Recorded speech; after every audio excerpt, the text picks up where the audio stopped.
Assalamualaikum warahmatullahi wabarakatuh.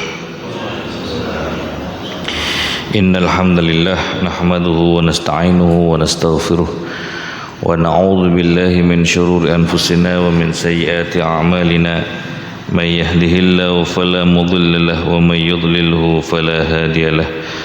Asyhadu an la ilaha illallah wahdahu la syarika lahu wa asyhadu anna Muhammadan abduhu wa rasuluhu la nabiyya wa rasula ba'dah. Rabbi shrah li sadri wa yassir li amri wahlul 'uqdatam min lisani yafqahu qawli. Subhanaka la ilma lana illa ma 'allamtana innaka antal alimul hakim wa tub 'alaina innaka antat tawwabur rahim. Qala al muallif rahimahullah ta'ala wa nafa'ana bihi wa bi'ulumihi wa amaddana bi asrarihi wa 'ada 'alaina min barakatihi fid dharaini amin. Bismillahirrahmanirrahim. Wal maqalatu sabi'ah an Yahya bin Mu'adz radhiyallahu an ma'asallaha karimun ay hamidul fi'al wa huwa man yukrim nafsahu bit taqwa wa bil ihtirasi 'anil ma'asi. Wala atharud dunya ay la qaddamaha wala faddalaha 'ala al-akhirah. Hakimun ay musibun fi af'alihi wa huwa man yamna'u nafsahu min mukhalafati aqli salim. Alhamdulillah Bapak Ibu jamaah nglanjutaken ngaos sareng nggih. Ngaos sareng kitab Nashihul Ibad karya Syekh Muhammad Nawawi Al-Bantani. Saniki kita sareng-sareng maos makalah saking Sayyiduna Yahya ibnu Mu'adz. Yahya bin Mu'adz niku salah seorang tokoh ulama sufi pada zamannya. Pada zaman tahun ketiga Hijriyah, beliau dikenal dengan Al-Wa'id Khurasan atau pendakwah dari daerah Khurasan. Beliau adalah seorang yang sangat luar biasa ketika beliau menyampaikan satu nasihat, satu petuah. Itu rata-rata orang yang mendengarkan itu pasti larut dalam nasihatnya, kemudian mereka banyak yang nangis bahkan bertobat kepada Allah Subhanahu wa taala. Beliau mengatakan begini, ma'asallaha karimun. Ma'asa ora maksiat Allah ing Allah sapa karimun wong kang mulya. Jadi dawuhe beliau ngenten, tiyang niku nek mulya, wong iku nek karim, orang itu kalau mulia maka dia tidak akan maksiat kepada Allah Subhanahu wa taala. Kula jenengan iki nek pun dados tiyang sing mulya, maka kita ini akan menjauhkan diri kita dari maksiat kepada Allah Subhanahu wa taala. Lho kok napa jenengan kula niki kok sik seneng maksiat? Karena kita memang belum karim. Kita ini belum mulia. Lah nek kula jenengan pengin dados tiyang sing mulya, maka kita harus mulai belajar saedik-saedik ngedoi perkara sing maksiat. Napa niku karim niku? Nah, karim niku terus ten mriki Syekh Muhammad Nawawi Al-Bantan mengatakan hamidul fi'al,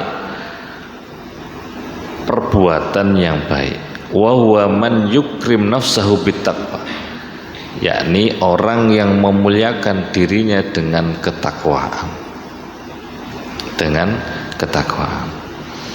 Wabil ihtiras anil ma'asi, dan selalu mencegah dirinya dari perbuatan maksiat.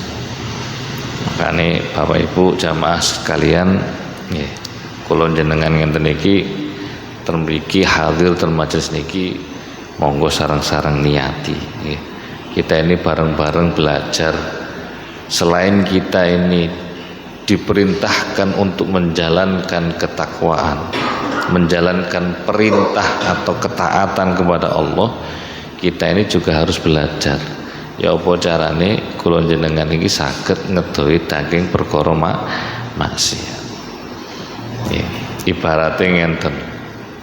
Kula jenengan iki nek taate sregep, salate sregep, ngajine sregep, tapi maksiate ya sregep. Ya ibarat jenengan iki ngisi banyu nang wadah tapi wadahe bocor. Lagi emak. Kane sarang-sarang latihan, kula nggih sami-sami latihan pripun sagete kula jenengan iki saged ngedohi perkara maksiat. Riyen niku wonten namine Abdurrahman Al-Miski, seorang pemuda yang luar biasa ketakwaannya kepada Allah Subhanahu wa taala. Tiang ini ku ganteng, sawahe, saking gantengnya sampai suatu saat dia itu dijebak oleh seorang perempuan cantik, wedok wayu, seneng nang tiang niki, lari niki. Akhirnya ya apa carane arek lanang iki iso mlebu nang omahe wong wedok ayu. Singkat cerita, akhirnya perempuan itu mampu membuat laki-laki ini masuk ke dalam rumahnya. Lah ketika masuk ke dalam rumahnya, akhirnya perempuan itu mengunci rumahnya. Dia mengatakan, ayo awakmu wis nang jero kene, pilihannya hanya dua. Nek awakmu gak gelem ngladeni aku, ya wis aku tak bengok-bengok, tak teriak-teriak, aku ngomong nek sampean memperkosa aku. Terus akhirnya jenenge wong lanang Pak dijebak kados ngoten. Kula jenengan nek dijebak ngoten pripun? Wong wedok wayu njebak sampean nang omah dhewean lho kan sapa-sapa. Dijebak kados ngoten. Manusiawi jenenge wong lanang ya pengin. Tapi saat itu lalu kemudian ya ada suara batin yang menusuk dalam hatinya, ittaqillah wadiyo nang Gusti Allah. Akhirnya pemuda itu kemudian mengatakan kepada perempuan itu, izinkan saya mau ke kamar mandi dulu, aku tak najeding sih, tak bersih-bersih dulu. Oh iya, tambah sip ngono. Akhirnya masuk kamar mandi, BAB, BAK, semua tubuhnya itu dilumuri dengan kotoran itu, mulai dari atas sampai bawah. Sampai akhirnya ketika dia keluar, perempuan itu melihat bau yang tak enak, wajah yang luar biasa kayak ngono. Akhirnya mupuk, muntah-muntah, terus metu. Akhirnya dia selamat dari godaan perempuan itu. Nyampe rumah dia mandi.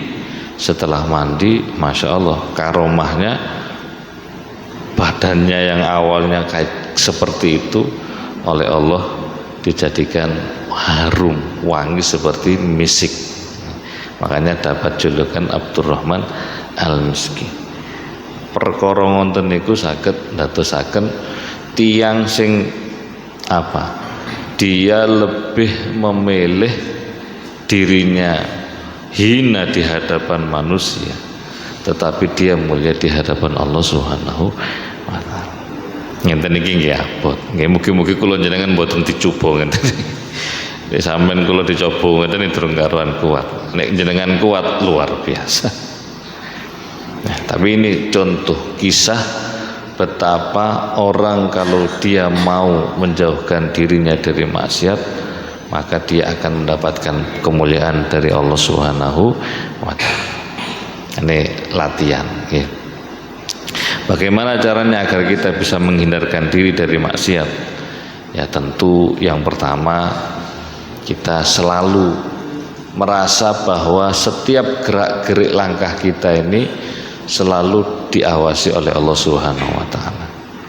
Selalu diawasi oleh Allah Subhanahu wa taala. Kula jenengan iki wani maksiat kan soalnya jenengan kula niki ngerasa gak ono sing ngeru. Ya. Karena kita merasa tidak ada yang tahu, maka itu yang membuat kita ini koyok biasa yang ngelakoni maksiat. Koyok biasa yang ngelakoni maksiat. Kalau pengen nyebut hadis tunggal ini, wonten hadis yang menurut kula niki sangat napa menjadi inspirasi damel kula lan jenengan sedaya. Kanjeng Nabi dawuh ngenten.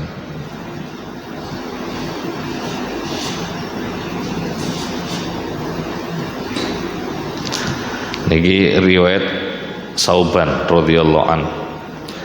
Lau 'allimanna aqwaman min ummati ya'tuna yaumal qiyamah bihasanati amsali jibalin tihamah bayda'a fayaj'aluha Allahu 'azza wa jalla haba'an mansura.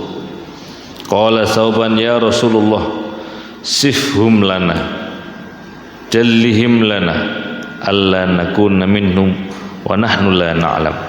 Faqala ama innahum ikhwanakum wa min jildatikum wa ya'khuduna minal lail kama ta'khudun walakinnahum qaumun idza khalau bi maharimillah intahakuha. Kata Rasulullah begini, sungguh aku mengetahui suatu kaum dari umatku yang datang pada hari kiamat dengan pahala sebesar gunung Tihamah yang putih, namun Allah jadikan semua itu seperti debu yang berterbangan. Nanti ada kaum itu datang pada hari kiamat, pahalanya kebaikannya itu seperti gunung yang putih, gunung sing gede, gunung Tihamah. Tapi nanti gunung yang besar itu oleh Allah dijadikan haba'an mansur, seperti debu, wis kayak gak kanggo, berterbangan, tidak ada manfaat. Lalu sahabat-sahabat berkata, wahai Rasulullah, jelaskan sifat mereka kepada kami agar kami tidak termasuk dalam golongan itu sementara kami tidak menyadarinya. Lalu beliau bersabda, mereka adalah saudara-saudaramu dan dari golonganmu, mereka juga bangun malam seperti kalian, qiyamul lail seperti kalian, tahajud seperti kalian.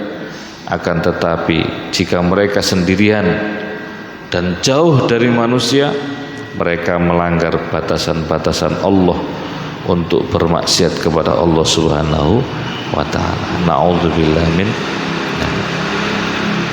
Mangane ngenten iki kula pribadi ngoten nggih wedi nang ngarepe wong ketok apik, tapi nek kadung nang jero kamar, kadung gak ana wong sing ndelok, kadung dhewean, wis kaya wong liar, kaya wong gak duwe akhlak, kaya wong gak duwe adab, kaya wong gak duwe iman. Nauzubillah min. Nah. Nauzubillah min. Nah, mugi-mugi kula jenengan sedaya selamat nggih. Ngenten iki gak gampang. Ngenten iki mboten gampang, tapi nggih harus terus minta sama Allah. Makanya tadi yang saya sampaikan bahwa ayo pasang CCTV di dalam diri kita, bahwa kita itu senantiasa dalam pantauan Allah Subhanahu wa ta'ala, dalam pantauan Allah Subhanahu. Wonten dzikir yang ini sebenarnya sebagai sebuah refleksi bagi kita, ya, jangan baca dalam diri, Allah usyahidi, Allah memandangku, Allahu hadiri, Allah hadir kepadaku, Allahu nadhiri, Allah melihat aku, Allahu ma'i, Allah bersamaku, Allahu muhitun, Allahu muhitun, Allahu muhitun alayya, Allah selalu mengelilingi diriku. Nah, jenengan kok zikir ngoten sama ini seakan-akan dalam melakukan apa-apa itu selalu diawasi oleh Allah Subhanahu wa ta'ala, selalu dipantau oleh Allah Subhanahu wa ta'ala. Nek jenengan saged kados ngoten niku, mugi-mugi mawon saged nyelametaken jenengan sedaya saking perbuatan maksiat. pemene akhir zaman kados ngenten iki. Masya Allah nggih. Kedah hati-hati terus, kita selalu berusaha terus untuk agar supaya kita ini selalu diawasi oleh Allah Subhanahu wa taala. Latihan sing paling gampang sakjane nggih poso niku. Paling gampang karena puasa itu salah satu tujuan utamanya adalah la'allakum tattaqun. Mugi-mugi kula jenengan dados tiyang sing takwa. Nggih, poso nek saged. Nek saged poso niku ampun Ramadan mawon. Nggih Ramadan nggih poso, tapi selain Ramadan nggih latihan poso. Nggih. Minimal puasa-puasa sing populer nih minimal puasa tarwiyah Arafah iki wis kana poso iki suwe nek ngenteni ngono suwe ya saulan bisa ayamul bait nek mboten ngoten Senin Kamis sak kersa jenengan. Nah niku latihan untuk apa? Agar supaya diri kita ini selalu merasa diawasi oleh Allah Subhanahu wa taala. Mugi-mugi kula jenengan saged nggih. Nomor kali wala asarud dunya alal akhirah hakimun. Nek jenengan pengen dadi wong sing hakim, wong sing bijaksana, maka jangan kita mendahulukan, mengutamakan dunia dibanding akhirat. Nek kula jenengan nek pengen dados tiang sing hakim, tiang sing bijaksana, ayo latihan. Mugi-mugi kula jenengan iki ojo sampai mendahulukan urusan dunia daripada urusan akhirat. Maksudnya pripun? Ya, jadi urusan dunia kita ini kan memang hidup di dunia. Ya, urusan dunia, hidup di dunia ini kesempatan untuk kita menanam tabungan untuk kehidupan kita yang akan datang. Jadi kita hidup di dunia ini ibarat jenengan ini investasi. Nek jenengan saged ayo dole investasi sing kira-kira investasi itu sangat bermanfaat untuk kehidupan kita yang akan datang. Ojo dintekno mek nang dunya tok. Dengan harta kita misalkan sampean iso apa supaya kita ini dengan harta ini cek gak mek urusan dunia tok entek tapi sampean punya investasi jangka panjang ya. Makanya napa namanya tiang niku nek peduli dengan dirinya ya. Dia itu mau sadar dengan dirinya, pengen nyelengi sing akeh gawe awake dhewe, maka ya perbanyaklah kita berinvestasi untuk kehidupan yang akan datang. Nyuwun sewu, kalau kita ini misalkan hanya memikirkan kepentingan urusan perut saja, duit entek gawe kayak bangun oma, duit entek gawe tuku mobil, duit entek gawe dolen keluyuran, nyuwun sewu, jadi akan hilang begitu saja. Engko jenengan gak anak ya hilang, tapi nek jenengan investasikan gawe sedekah, bangun masjid, mengurip-ngurip masjid, ngurip-ngurip jamiyah, ngurip-ngurip agamane Gusti Allah, insya Allah uang itu akan menjadi investasi kita di kehidupan yang akan datang. Makanya kita ini nek saged nih latihan terus. Ya apa carane kula jenengan iki urip nang dunya tapi amal akhirat. Urip nang dunya tapi ngamal akhirat. Ya.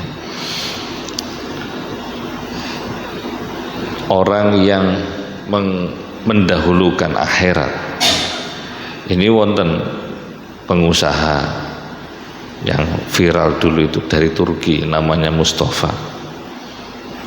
dia itu kalau waktu jualan sesuai azan berkumandang, dia tidak peduli apa yang terjadi, masih pelanggan full ditutup, wayai sholat. Akhirnya azan ya, awal-awal pelanggan kecewa, ki apa wayai tuku asik-asik kok tambah ditutup. Tapi beliau komitmen, azan tutup. Masya Allah. Ya, karena seperti itu, karena dia lebih mementingkan urusan akhirat, ya, omset usahanya itu justru meningkat. Nah, tiang niku nek komitmen dengan seperti itu, komitmen dengan urusan akhirat, insya Allah urusan dunia ditoto karo Gusti Allah. Ya, terutama ya, urusan sholat, hubungan dengan Allah kaitannya dengan sholat. Makanya dawuh gulu-gulu niku, ayo perbaiki sholat. Nek sholat kula jenengan niki apik, insya Allah hubungan kita dengan yang lain itu akan baik. Tapi hubungan kita dengan Allah itu tidak baik. Sholat sering keter, sholat kok kiri-kiri, sholat kok diremehno, sholat ya sepurane, urusan liya iso dadi keter. Niku. Dadi niku. Belajar mendahulukan urusan akhirat daripada dunia. Ojo kualik, mendahulukan urusan dunia daripada akhirat. Nah, saniki Agustusan itu biasanya mulai akeh karnaval, akeh ngene. Yes, ayo latihan. Ya apa carane kegiatan niku ojo sampai ninggal kegiatan akhirat jedangan. Ya, terutama guru-guru. Ya apa carane anak kula jenengan melok karnaval tapi gak ninggal sholat, iso ta ora? Ojo sampai loh urusan karnaval ninggal sholat. Apa meneh delok karnaval ninggal. Hati-hati nggih. Hakimun ay musibun fi af'alihi. Hakim niku maksudnya terus Syekh Nawawi Al-Bantani, orang yang benar dalam perilaku. Wa huwa man yamna'u nafsahu min mukhalafati aqlihi asalim. Orang yang mencegah dirinya untuk melakukan perbuatan yang bertentangan dengan akal sehatnya. Ya. Wong iku nek iso mikir dengan pikiran yang sehat, pikiran yang cerdas, mestinya dia itu lebih mementingkan kehidupan yang jauh lebih panjang daripada kehidupan sementara yang ada di dunia. Jadi urip kula jenengan ten donya niki pol-polan pinten to? Dawuh Kanjeng Nabi, a'maru ummati baina sittin wa sab'in. Umur umatku iku wis kisaran 60 sampai 70. Wis kisaran sakmono tok uripe kula jenengan iku. Lah, urip nanti di alam yang lain, di alam akhirat itu jauh lebih panjang. Makanya nek saged ojo sampai sibuk ngurusi urip sing mek diluk iku tapi ngelalekno urip sing dawa. Ya wis oleh kerja iku oleh, ndolek nafkah iku oleh.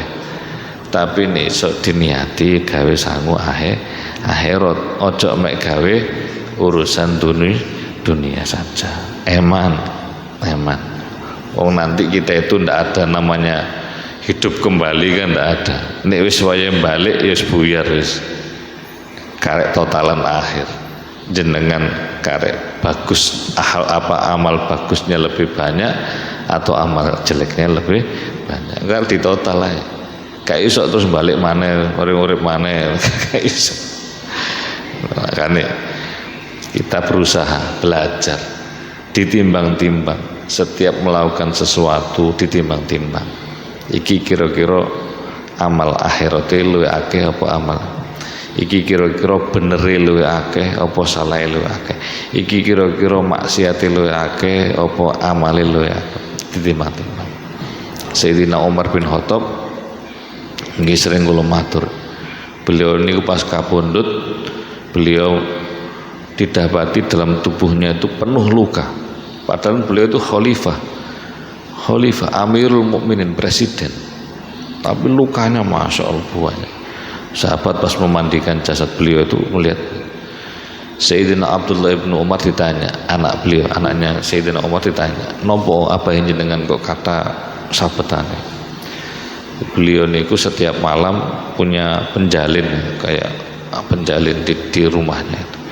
Setiap malam itu beliau menghitung, aku iki akeh amal apik apa akeh amal elek. Nek akeh amal elek dicabu, serasakno rasa kapokmu kapan. Cuap. Setiap malam beliau melakukan itu, padahal orang yang dijamin masuk surga, makamnya berdampingan dengan Rasulullah Sallallahu Alaihi Wasallam. Kata lagu jenengan, ya Allah, astagfirullah, kita masih jauh ya. Tapi ini latihan terus supaya kita ini setiap hari, setiap minggu, setiap bulan mestinya belajar lebih baik ya. Pun kalau kita niku riyen monggo nek badhe diskusi.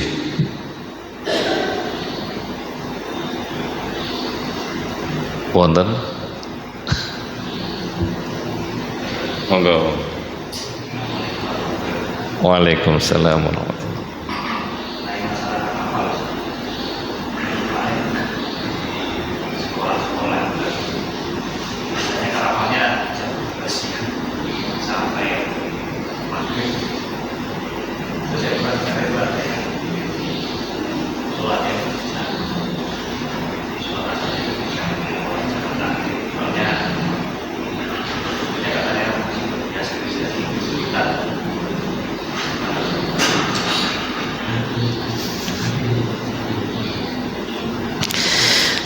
Ada yang memang membolehkan itu. Kalau jadi jamak itu lebih fleksibel daripada qashar. Kalau qashar kan harus perjalanannya harus sekian kilo dan sebagainya. Kalau jamak lebih fleksibel.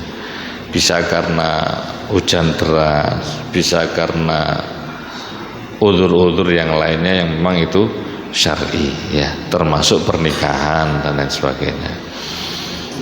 Oke. Kalau karnaval ini udzurnya syar'i apa tidak, ini saya tidak tahu. Tapi ini ada ustadz kiai yang mengatakan itu termasuk udzur syar'i ya monggo. Kalau memang tidak bisa dihindarkan, memang harus begitu, itu tidak apa-apa, timbangan ditinggal mending di jamak. Atau pakai menggunakan cara sholat lihurmatil wakti. Jadi kan semerap sholat lihurmatil wakti, sholat hormat waktu. Sholat hormat waktu niku biasa nih kalau berangkat umroh niku kalau sanjang ten jamaah. Kanjeng Nabi niku mboten nate sholat di atas kendaraan kecuali sholat sunnah. Sholat wajib itu Kanjeng Nabi tidak pernah sholat di atas kendaraan. Maka sholat di atas pesawat itu niatnya sholat lihurmatil waktu, sholat untuk hormat waktu saja. Nah nanti ketika sudah landing, sudah nyampe di bandara atau nyampe di Madinah atau nyampe di Indonesia, kalau itu sudah turun, maka kita mengqadha sholat yang ditinggal saat di atas pesawat itu. Loh, kenapa kok lihurmatil waktu? Sholat lihurmatil waktu niku tujuannya adalah nanti misalkan gitu di atas pesawat kita sholat lihurmatil waktu. Loh ternyata naudzubillah jatuh pesawatnya, meninggal semuanya. Maka kita tidak akan dihisab karena kita meninggalkan sholat itu. Kita dianggap sudah melaksanakan sholat meskipun lihurmatil waktu. Lihurmatil waktu niku boleh tanpa wudhu, boleh tanpa suci. Bahkan kondisi jenengan posisi najis danten boleh melakukan sholat lihurmatil waktu. Tapi nanti kalau sudah selesai, sudah nyampe, kita wajib mengqadha, wajib mengganti. Itu namanya sholat lihurmatil waktu. Lah kaitan dengan karnaval itu saya tidak tahu apakah pakai lihurmatil waktu atau pakai jamak. Jadi lihurmatil waktu. Jadi untuk hormat waktu mawon. Karena memang kita tidak bisa ideal untuk melaksanakan sholat pun, ya Allah Gusti nyuwun kula sholat lihurmatil. Untuk hormat waktu mawon. Nanti kalau sudah selesai mengkodok, mengganti sholat yang tadi. Tapi tetap sholat loh nih, sholatnya tetap. Tapi lihurmatil waktu, untuk hormat waktu. Nonton. Pun monggo lintu nih. Jadi insya Allah dalam agama kita itu tidak ada sesuatu yang susah ya. Asalkan kita punya ilmunya insya Allah bisa ya. Insya Allah bisa. Monggo. Jadi kita misalkan kita dalam kondisi sakit Nggih. di rumah sakit, Nggih. kita perlu peralatan Nggih. mau Salat nggih. kita tayamum Nggih, nggih, nggih. itu bagaimana? Pakai tadi, Pak. Saya kemarin pernah masuk rumah sakit juga. Syawal tahun kemarin, tahun 2024. Hampir 4 hari saya di rumah sakit. Wudu enggak bisa, tayamum tidak ideal lah intinya. Mau saya ini saya lihurmatil waktu, sholat untuk hormat waktu. Sholat dihormati waktu. Lah nanti sembuh, ya saya kodok sholat yang saya tinggalkan saat saya sakit. Bukan saya tinggalkan, saya sholat tapi tidak ideal rasanya. Saya kodok. Dan naudzubillah misalkan kok meninggal, saya tidak akan dituntut oleh Allah karena saya tidak sholat. Karena saya sudah sholat tapi dengan lihurmatil waktu.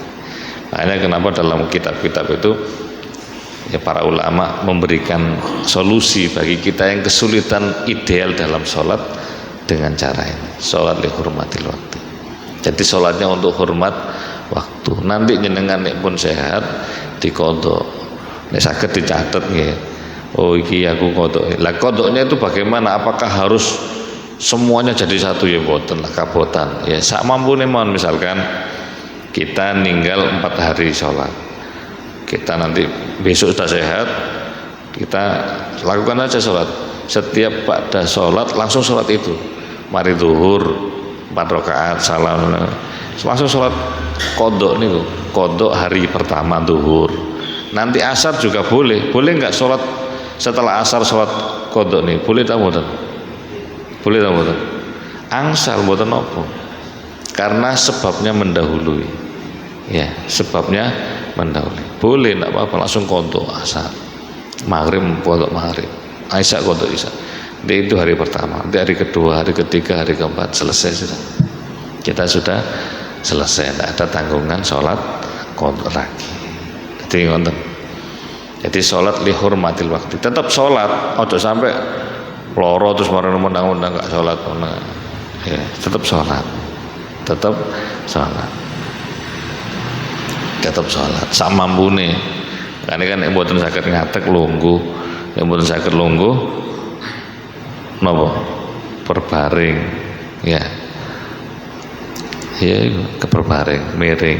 Ini kayak soal kayak syarat ketap kedip, dia gak mampu, sama mampu, ya.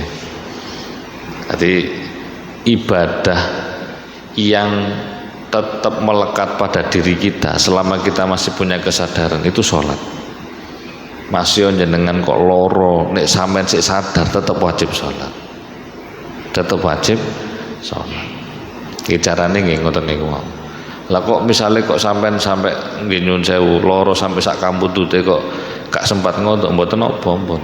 Jenengan mboten ngarah tidak akan dihisab karena sebab meninggalkan sholat itu. Sholat sak mampune, sholat sak bisanya. Ngonten niku. Jadi tetap sholat niku perkara sing penting, ojo sampai diremehkan.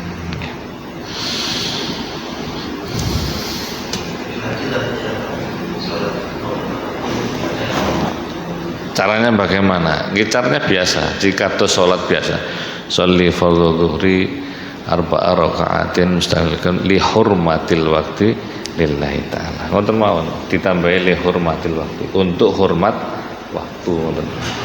Rakaate nggih tetep carane isak mampune karena memang untuk hormat waktu. Nek jenengan di atas kendaraan ya mbek lungguh, nek jenengan pas loro nggih saged niku. Hanya untuk hormat. Napa? Tetep pakai gerakan wa Allahu akbar. Allahu akbar. Allah. Cuma niatnya saja. Okay. Niatnya sama. Usolli fardhu subhi rakaataini li hurmatil waqti. Sholli fardhu madhuri arba'a raka'at li hurmatil. Sholli fardhu maghribi li hurmatil. Jadi sami mawon. Tidak harus bersuci. Tidak harus. Jadi kondisi jenengan nyun sewu, misalkan jenengan kerja, ya kondisi najis kabeh. Aku pengen sholat, tapi aku gak nggo sarung, gak nggo. Li hormatil waktu mau. Engko nyampe oma baru ganti. Tapi ojo bendino. Nek bendino berarti sampean ngremehno iku. Iku nek kondisi darurat. Kondisi sing memang kita pengen sholat, mau melaksanakan sholat tapi kondisinya tidak memungkinkan, tidak ideal itu. Tapi saya bendino nglakoni ngono ya aja lho. Ya iki untuk kondisi darurat. Nek mboten darurat nggih ampun ngoten. Nggih. Jadi kondisinya memang memaksa kita untuk melakukan itu.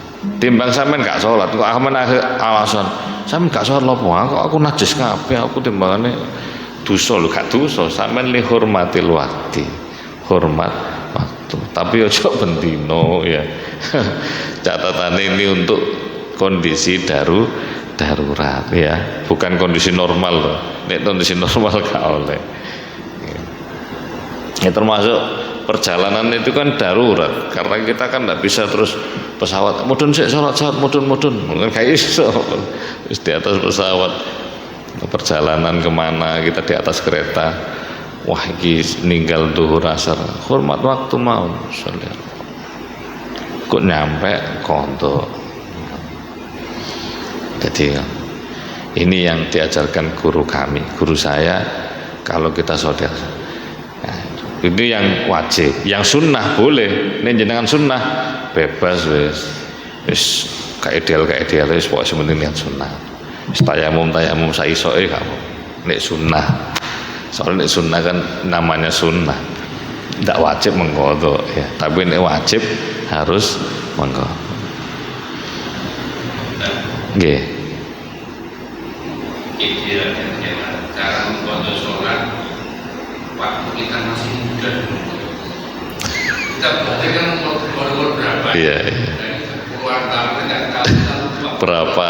Iya. Tahun Oke. Gimana?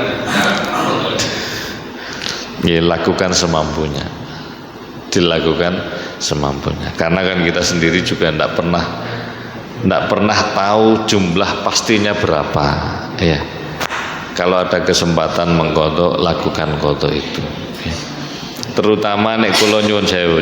Kalau saya itu biasanya dampingi jamaah umroh ngoten niku. Kula selalu himbau kepada jamaah. Bapak Ibu jenengan nanti tinggal salat atau mboten? Nate sana. Lah mumpung jenengan ten mriki 1 rakaat sama kata Nabi lebih baik daripada 100.000 rakaat di masjid lain. Salat nang kene, qadha nang kene. Ya masalah kok terpenuhi atau tidak wallahu a'lam. Yang penting mumpung ada kesempatan qadha, perbanyak qadha. Saya lebih sering ngajak jamaah untuk qadha. Mumpung di kota suci. Ya karena kita nek ideal sholat qadha terus, aku pirang tahun Zat, aku gak tau sholat misalkan ya. Ya kita tidak bisa lakukan semampunya. Islam itu tidak memberatkan. Intinya ketika kita sudah taubat kepada Allah, minta kepada Allah, mudah-mudahan dosa-dosa itu diampuni oleh Allah Subhanahu wa ta'ala. Perkara kita mau nempel semampu kita lakukan saja sebagai bentuk ketaatan kita kepada Allah Subhanahu wa taala. Terus ngoten. Jadi lakukan semampunya. Ndak usah terus dipaksakan aku bendino iki aku tak kodok gak oleh ketemu sapa. Ya wis makom kita belum segitu nggih. Ngoten. Jadi karena persisnya kita nggak tahu, jadi ya kita ndak perlu melakukan. Tapi nek jenengan kok semerap, pastinya berapa? Asal aku ninggal saulan misalnya, sampean semerap, ya lakukan sesuai dengan hitungan yang jenengan tahu. Tapi kalau jenengan ndak tahu, ya mau gimana lagi jenengan. Jadi lakukan semampu. Okay. Assalamualaikum Ustadz. Waalaikumsalam Bu. Ngapunten, ada sedikit pertanyaan.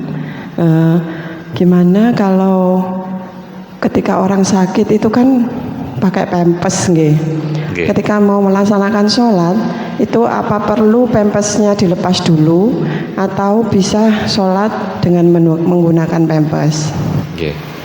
Yang kedua, untuk kalau kita sedang melakukan perjalanan terus baju kita kotor, sudah memasuki waktu sholat, apakah kita tetap melakukan sholat atau nanti kita sholat menunda sholat terus sholat di rumah setelah ganti baju? Itu dua pertanyaan dari kami. Okay. Mohon jawabannya. Assalamualaikum warahmatullahi wabarakatuh. Waalaikumsalam warahmatullahi. Yang pertama, bagaimana dengan orang yang beser? Ya kan pempes kan beser nggih. Kalau memang besernya itu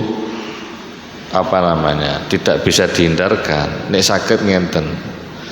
Kalau kita mau sholat, posisikan saat kita mulai sholat itu kondisi bersih, suci. Artinya pakai pempes yang baru. Ampun sampai pakai pempes yang sudah ada kotorannya. Karena kan kalau kita sholat ada kotorannya kan tidak boleh, kan najis posisinya. Jadi pakai pempes yang baru. Lah nanti jenengan kok wae sholat kok misalkan tembus, ya kita ya tidak masalah. Yang penting kita di awal startnya itu dalam kondisi suci, Kalau kita kok sudah tahu itu najis lalu kita sholat, ya mboten angsal. Berarti kita sholat dalam kondisi, nah itu kalau memungkinkan. Tapi kalau mboten semerap beser itu apakah bisa ada jedahnya atau mboten bisa? Atau langsung selalu 24 jam keluar terus ngoten? Lah wonten jedah itu? Nggih, wonten jedah mestine. Kalau mboten semerap, mboten semerap maksudnya semerap kula niku memulai startnya itu harus kondisi tetap suci. Jadi pakai pempes yang baru. Nanti setelah kita sholat, di saat sholat dan seterusnya kok terjadi seperti itu tidak apa-apa, itu maafu karena memang kondisinya darurat, kondisinya sakit. Itu yang pertama. Yang kedua, kalau kita perjalanan, apakah kita nunggu nyampe rumah kalau kita kondisi kotor atau tidak suci? Ngoten nggih Bu nggih? Jadi tadi yang saya sampaikan, kalau memang jenengan sholat itu, jadi begini ya, sholat di perjalanan kan kita diperbolehkan untuk jamak qashar. Kalau memang dalam batas perjalanan jarak tempuhnya itu minimal 85 km, atau ada yang mengatakan 90, ada yang mengatakan 75 dan sebagainya. Itu pendapat. Perjalanan itu jenengan boleh jamak. Kalau misalkan kok saya berangkat dari dari Tuban ke Surabaya, saya berangkat jam 11, nyampe Surabaya kan jam 3 atau jam 4 gitu katakan, macet dan sebagainya. Ya sudah, jenengan kalau memang nyampe Surabaya itu masih menangis sholat untuk kita nyampe sana bisa ganti baju dan sebagainya, ya lakukan di Surabaya saja. Kalau memang memungkinkan kita ganti di sana. Tapi kalau jenengan misalkan balik dari Surabaya ke Tuban, Nah, kalau sholat jamak itu kan tidak boleh dilakukan di rumah. Jadi sebelum masuk rumah, sebelum masuk baldah itu, daerah kita itu kita sudah melaksanakan sholat. Tidak boleh dilakukan di dalam rumah. Caranya bagaimana? Ya tadi itu, nek misalkan tidak memungkinkan kok dalam kondisi suci, lihurmatil waktu dulu aja, untuk hormat waktu. Jadi karena untuk kita kalau sholat jamak itu kan tidak boleh dilakukan di rumah. Kalau kondisi kita balik loh ya. Jadi sebelum masuk misalkan ini Perbon, kita nyampe Lajari, sholat di Lajari situ. Paling atau di Masjid Agung atau di Al-Falah. Al-Falah itu masuk apa? Lajari juga. Atau Perbon? Lajari ya. Al-Falah. Jadi sebelum masuk di sini kita sholat dulu. Makanya sakit perjalanan itu kalau kita naik mobil sendiri sih enak ya, dipersiapkan pakaiannya dan sebagainya. Tapi kalau jenengan naik bis, naik tidak memungkinkan untuk sholat dan sebagainya, kan kadang naik bis kan agak ribet. Kok sholatin nanti? Ya cari sebelum masuk di desa kita sholat di situ. Nonton Bu ya. Ya Ustaz, terima kasih. Untuk pertanyaan saya yang pempes itu, kalau kondisinya orangnya sakit Ustaz. Oke. Rumah sakit. Tidak bisa diganti pempesnya. Berarti perlu diganti dulu yang menunggu ya Ustaz. Jadi sebelum sholat itu ganti rien. Terima kasih. Ganti rien, maksudnya diganti dulu dalam kondisi yang bagus itu baru sholat. Soalnya jangan posisi kok belum diganti, ya nanti kan akhirnya sakit itu kan termasuk uzur yang boleh untuk kita jamak. Bisa dilakukan langsung duhur sama asar, maghrib sama isya dan lain sebagainya. Jadi kalau ada uzur-uzur begitu kita cari kemudahan-kemudahan lah yang memungkinkan untuk biar supaya sholatnya tidak setiap waktu sholat gitu kan. Kalau memang kondisinya sakit. Nonton nggih. Ustaz matur suwun. Nggih, sami-sami. Pun sakjane bahasa iki satu walid. Nggih pun mugi-mugi sekedhik niki manfaat amal kula lan panjenengan sedaya. Semoga kita menjadi pribadi yang lebih baik, lebih solih dan lebih bertakwa kepada Allah Subhanahu wa taala. Al-Fatihah. A'udzubillahi minasyaitonir rajim. Bismillahirrahmanirrahim. Alhamdulillahirabbil alamin arrahmanir rahim maliki yaumiddin iyyaka na'budu wa iyyaka nasta'in ihdinas siratal mustaqim siratal ladzina an'amta 'alaihim ghairil maghdubi 'alaihim amin. Bismillahirrahmanirrahim. Allahumma inni astaudiuka ma 'allamtanihi fardudhu ilayya inda hajati ilaihi wa la tunsinihi ya rabbal alamin. Subhanakallahumma bihamdika asyhadu an la ilaha illa anta astaghfiruka wa atubu ilaik. Assalamualaikum warahmatullahi wabarakatuh.